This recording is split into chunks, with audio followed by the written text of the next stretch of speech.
Hello বন্ধুরা, সবাই কেমন আছো? আশা করি সবাই ভালো আছো। আমি এখন চলে এসেছি শ্বশুরবাড়িতে।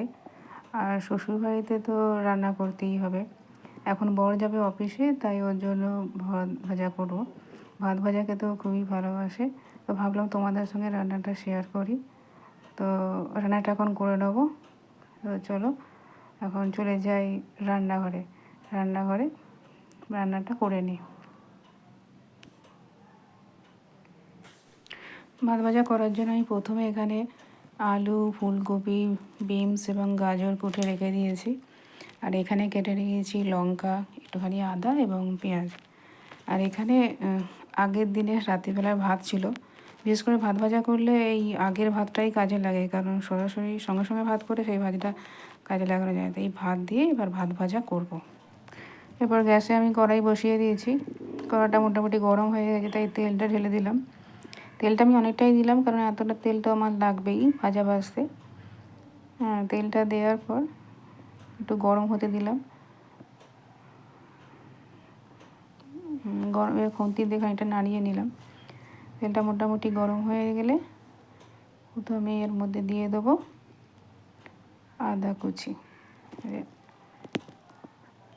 এই আদা কুচি দিয়ে দিলাম। আদাটা দেওয়ার পর নাড়িয়ে খানিকক্ষণ নাড়ানোর পর এরপর আমি দিয়ে দেবো পেঁয়াজ কুচি।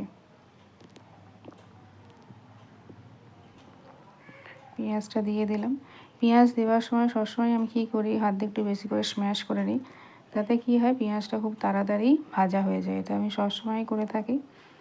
হ্যাঁ, পেঁয়াজটা একটু নাড়াচাড়ার পর একটু মোটামুটি ভাজা ভাজা হয়ে গেলে তারপর এরপরে আমি দেব লঙ্কা কুচো। তোমাদের বলে রাখি যে আমি প্রথমেই তেলের উপর লঙ্কাটা দিই না, কারণ আমার মনে হয় ওটা চিবড়া চিবড়া হয়ে যায়। সেই জন্য সবসময় পেঁয়াজ ভাজার সময় পরেই আমি সবসময় যে কোনো ভাজাভুজিতে পেঁয়াজ দিতে হয়, তারপরেই আমি লঙ্কা কুচিটা দিই।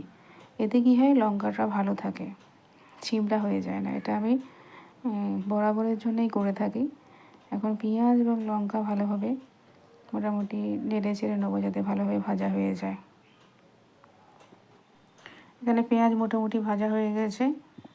মোটামুটি ভাজা হয়ে গেছে, তাই এরপর আমি সবজিগুলো এর মধ্যে ঢেলে দেবো। বলা হয়নি যে সবজিগুলো আমি একটু ভাপিয়ে নিয়েছিলাম। তাতে কি হয়, সবজিগুলো ভাজার সময় খুব তাড়াতাড়ি হয়ে যায় এবং ভালো সিদ্ধটাও হয়ে যায়। সেই জন্য সবজিগুলো আমি আগে থাকতেই ভাপিয়ে নিয়েছিলাম। সবজিগুলো দেওয়া হয়ে গেছে। এরপর এর উপর আমি দিয়ে দেবো সামান্য হলুদ আর দিয়ে দেবো নুন। এই যে নুন হলুদ দিয়ে দিলাম।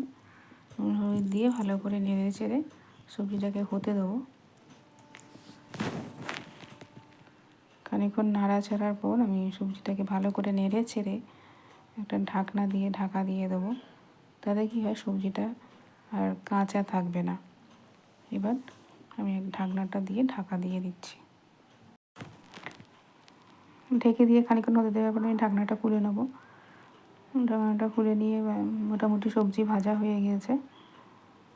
এবার সবজিগুলো আর একটু নেড়ে চেড়ে নাড়াচাড়া হয়ে যাওয়ার পর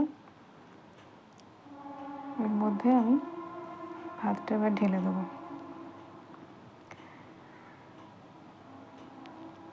ভাতটা দিয়ে ভালো করে নেড়ে দেবো এবং এর মধ্যেও খানিকটা আমি নুন আর মিষ্টি দিয়ে ভাতটা ভালো করে নেড়ে নেবো।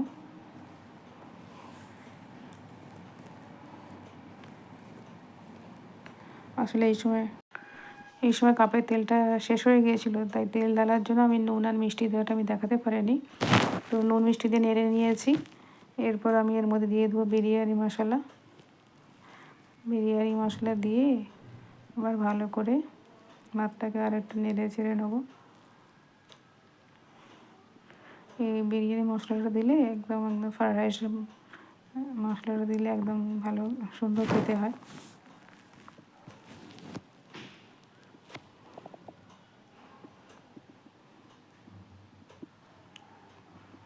আজকে কড়ার মধ্যে একটু ভাতটা লেগে গিয়েছে, জানি না কেন, কী কারণ ভিডিও করছি বলেই মনে হয়তো হচ্ছে, কিন্তু অন্যদিন আমার কড়ার মধ্যে এভাবে লাগে না, খুব সুন্দরই হয়। কোনো সমস্যা নেই, আমি গ্যাসটা নেভানোই করি, আবার ওই লাগাগুলো আবার এমনিই ছেড়ে